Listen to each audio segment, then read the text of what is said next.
First ever factory outlet Mukunda jewellery KPHB Kothapet Khammam Somajiguda Hanamkonda. నమస్తే అమ్మా. నమస్తే తల్లి. అమ్మ, సంక్రాంతి అయిపోయిందంటే ఇకంతా శివోహం, శివ మహిమలు, శివమాలలు అన్ని స్టార్ట్ అవుతా ఉంటాయి. అయ్యప్ప మాల అయిపోయి శివమాలలు స్టార్ట్ అవుతా ఉంటాయి. శివరాత్రి దాకా ఇదే కదా ఒక 1-2 months.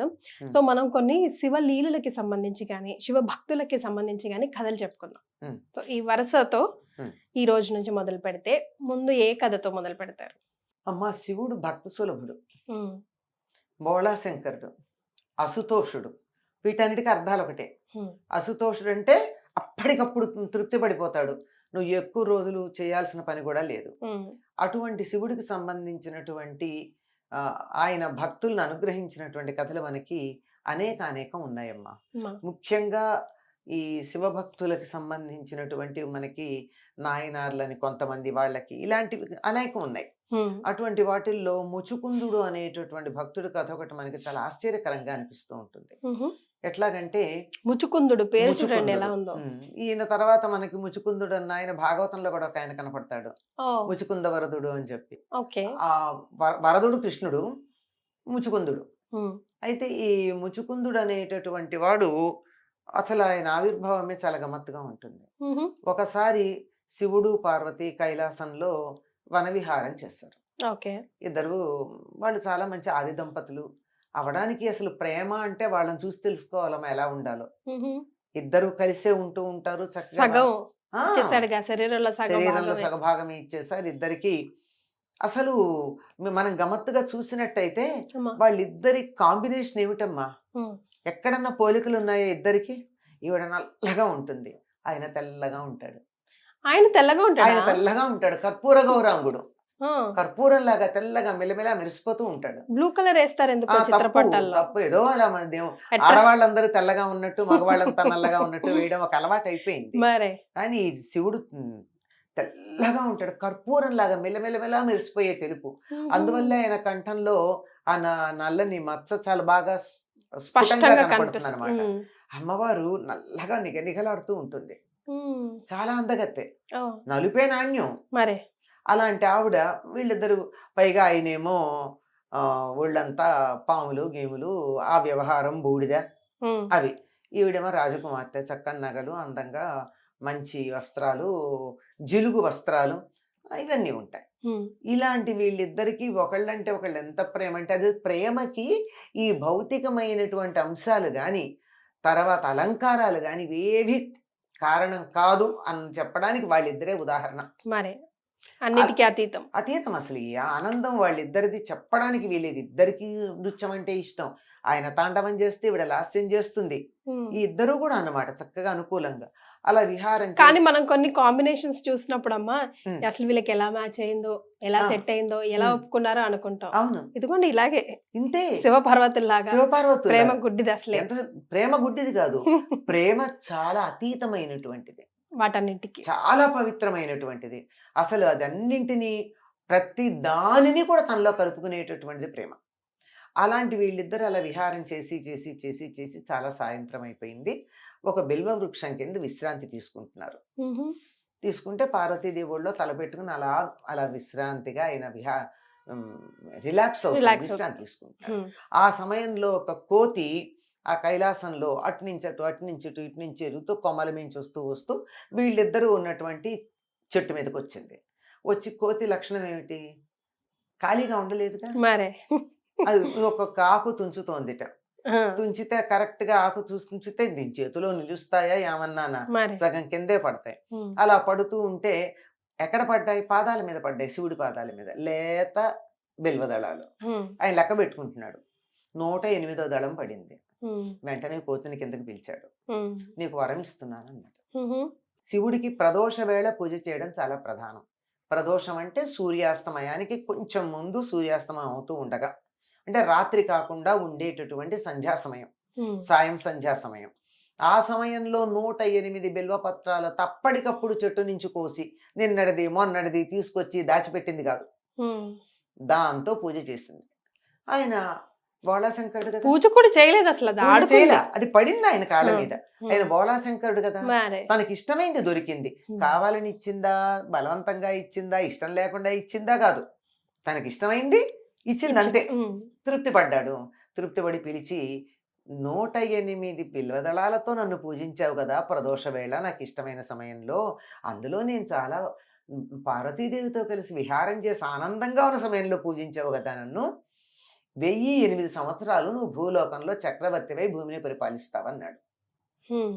గొల్లున ఏడ్చింది ఆ కోతి. ఓ.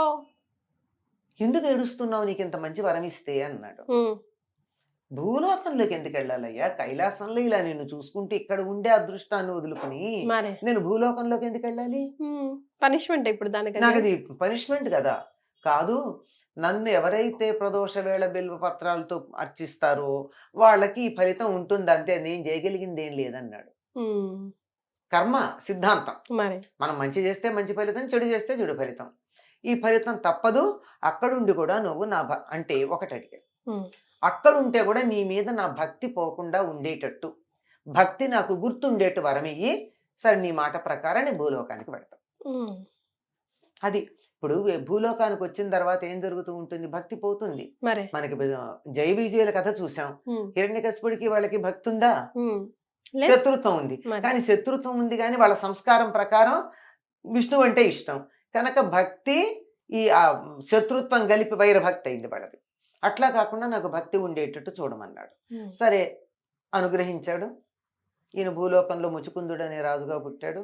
ఇంద్రుడితో సమానమైనంత వైభవంతో రాజ్యాన్ని పరిపాలించాడు. వావ్. పైగా ఇంద్రుడు ఆయనకి స్నేహితుడు. ఉహు, ఆ రోజుల్లో స్వర్గలోకానికి రాకపోకలు బాగానే ఉండేవి. ఉమ్, మొన్నటికి కూడా ఉన్నాయి కదండి. శంకర్లు వెళ్ళలా స్వర్గలోకానికి? అంటున్నారు. ఆది శంకర్లు ఆ, ఆ. అలా వెళ్ళి రావడం పెద్ద కష్టమేం కాదు. ఇప్పుడు సామాన్య ప్రజలకు కష్టంగా ఉంది. అప్పుడు కూడా అందరూ వెళ్ళారా? ఇలాంటి భక్తి కలిగినటువంటి వాళ్ళు, శక్తి కలిగినటువంటి వాళ్ళు మాత్రమే వెళ్ళేవారు. అమ్మ. సరే ఇంద్రుడితో కలిసి ఏదో యుద్ధానికి కావాల్సి వస్తే సహాయం చేశాడు. సహాయం చేశాక ఇద్దరు కలిసి ఆ ఇంద్రలోకంలో స్వర్గంలో అలా విహారం చేసి సాయంకాలం అయ్యేటప్పటికి చక్కగా ఆకాశగంగలో స్నానం చేసి ఉమ్, ఈయన అందరూ అప్సరస్సులు వాళ్ళందరూ సేవించుకుంటూ ఉన్నారు ఈయనకి. ఉమ్, ఇలా చేసుకున్నాక ఆకాశగంగలో స్నానం చేసి ప్రదోష వేళ శివ పూజకు వెళ్ళారు వీళ్ళు. ఉమ్, సాయం సమయంలో కదా శివుడి పూజకి ఇష్టమైన సరైనటువంటి సమయం. వెళ్ళారు. అక్కడ ఈయనకి స్వయంభూ అయినటువంటి సోమస్కందమూర్తి ఉంది. సోమస్కందమూర్తి అంటే సా ఉమా స్కంద. ఓకే. సా అంటే కూడుకున్న, ఉమా పార్వతీదేవితో, స్కంద అంటే స్కందుడితో కూడుకున్నటువంటి మూర్తి. ఉమ్, అంటే శివపార్వతులు, ఇటుపక్క గణపతి, ఇటుపక్క కుమారస్వామి ఉన్నది. మనకి తరచుగా గణపతి ఉన్నటువంటి బొమ్మలు కనపడతాయి కానీ కుమారస్వామి ఉన్నటువంటి దక్షిణ దేశంలోనే కనపడతాయి. చాలా తక్కువ. అవునమ్మా. దక్షిణ దేశం అంతా సోమాస్కందమూర్తే ప్రధానం వాళ్ళకి. ఉమ్, ఆ సోమాస్కందమూర్తి ఉంది ఈయన దగ్గర. దానికి పూజ చేశాడు. పూజ చేసిన తర్వాత ఈయనకి అసలు తన్మయత్వం ఒళ్ళు తెలియదు. శివభక్తి ఆ సోమాస్కందమూర్తిని చూడంగానే ఆనందంతో తన్మయమైపోయి దాంట్లో లీనమైపోయి ఆ భక్తిలో అలా ఉండిపోయాడు ఈ ముచుకుందుడు. ఉమ్, అంతా అయ్యాక మిత్రమా నీ వల్ల నాకు ఇంత మేలు జరిగింది, నువ్వేదన్నా కోరుకుంటే కోరిక తీరుస్తా అన్నాడు. ఉమ్. ఇలా ప్రమాదాల్లో పడతారు. ఓ. ప్రమాదాల్లో ఎప్పుడూ కూడా ఇది ఇస్తానని అనకుండా నువ్వేది కోరుకుంటే అది ఇస్తానన్నప్పుడు ప్రమాదమే కదా. అంతే కదమ్మా. అది ఎప్పుడు ఏది అడుగుతారో తెలియదు కదా. తెలియదుగా. ఏమక్కర్లేదు నాకు ఈ సోమాస్కందమూర్తిని ఇచ్చేయమన్నాడు. ఆ. ఇది లేదు నాకు ఇది ఇవ్వడానికి వీలు లేదు, శివుడికి అనుగ్రహం కోసం ఇది కావాలి అంటే వెళ్ళి శివుడి దగ్గరని అనుమతి తెచ్చుకుంటాను దీన్ని తీసుకెళ్ళడానికి అన్నాడు.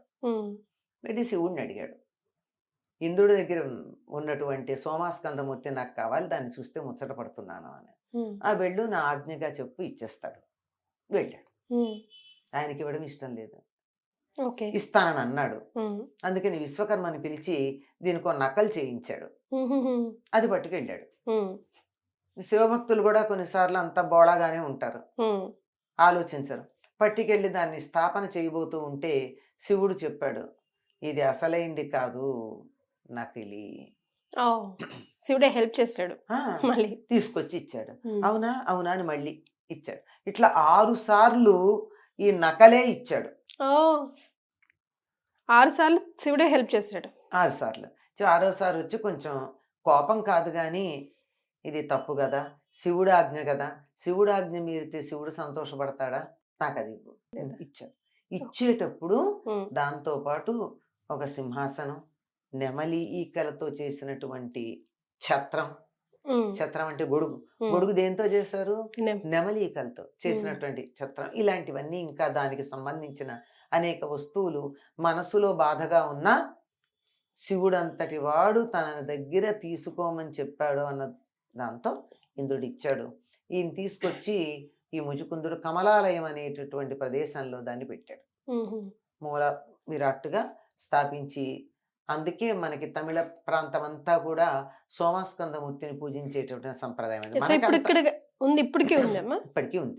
ఉమ్. ఇప్పటికీ ఉందంటారు.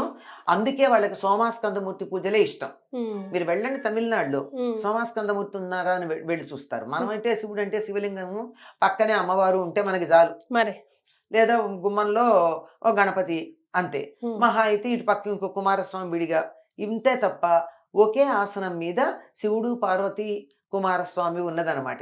ఉమ్, ఇది అక్కడ స్థాపించాడు. అప్పటి నుంచి ఆ ప్రాంతం అంతా కూడా సోమాస్కందమూర్తిని పూజించటం మనకి అలవాటుగా వచ్చిందంటే, శివుడికి పూజ చేస్తే ఉమ్, తెలిసి చేసినా తెలియక చేసినా ఆయనకి ఒక్క మారేడు దళం అర్పిస్తే అంతటి శక్తి ఉంటుంది. ఆయన 108 దళాలు అర్పించాడు గనక 1008 సంవత్సరాలు చక్రవర్తిగా పరిపాలన చేశారు. ఉమ్, ఇప్పటికా కమలాలయ అన్నది దాన్ని తర్వాత ఆ సోమాస్కందమూర్తిని త్యాగేశ్వరుడు అన్న పేరుతో పిలుస్తారట. ఓ, ఈ పేరు మీదే మనకి త్యాగరాజు మొదలైనటువంటి పేర్లు వినపడుతూ ఉంటాయి. అవునమ్మా. ఇక్కడ త్యాగం ఏమిటి, వాడు ఏం సాక్రిఫైస్ చేశాడు, ఎందుకు ఆ పేరు పెట్టారు అని అంటారు. ఉమ్, త్యాగేశ్వరుడు అనబడేటటువంటి స్వామి యొక్క అనుగ్రహం ఉన్నటువంటిది అని అర్థం అక్కడ. ఉమ్, ఉమ్, ఆ విధంగా అక్కడికి వచ్చాడు శివుడు. ఎంత బోలాశంకరుడో చూడండి. ప్రదోష వేళ బిల్వదళాలతో పూజిస్తే 1008 సంవత్సరాలు భూలోకంలో పరిపాలన చేస్తాడని. అంతవరకు పర్వాలేదు కానీ ఉమ్, ఈయన కోరిన కోరిక తీర్చడానికి ఇంద్రుని ఆజ్ఞాపించి అది నకిలీ ఇస్తే ఈయనే సాక్ష్యం చెప్పి చెప్పి కరెక్ట్. ఇది సరైంది కాదు అని చెప్పి మళ్ళీ తెచ్చుకోమని చెప్పాడు. అంచేత శివుడు తొందరగా అనుగ్రహిస్తాడు. చాలా తేలిక శివానుగ్రహం పొందడం. ఎస్. సో మనం చెప్పుకోబోయే ఈ శివ స్టోరీస్ లో మొదటి స్టోరీ ఇది. ఇదమ్మా. చాలా సంతోషం అమ్మా, ధన్యవాదాలు. నమస్కారం.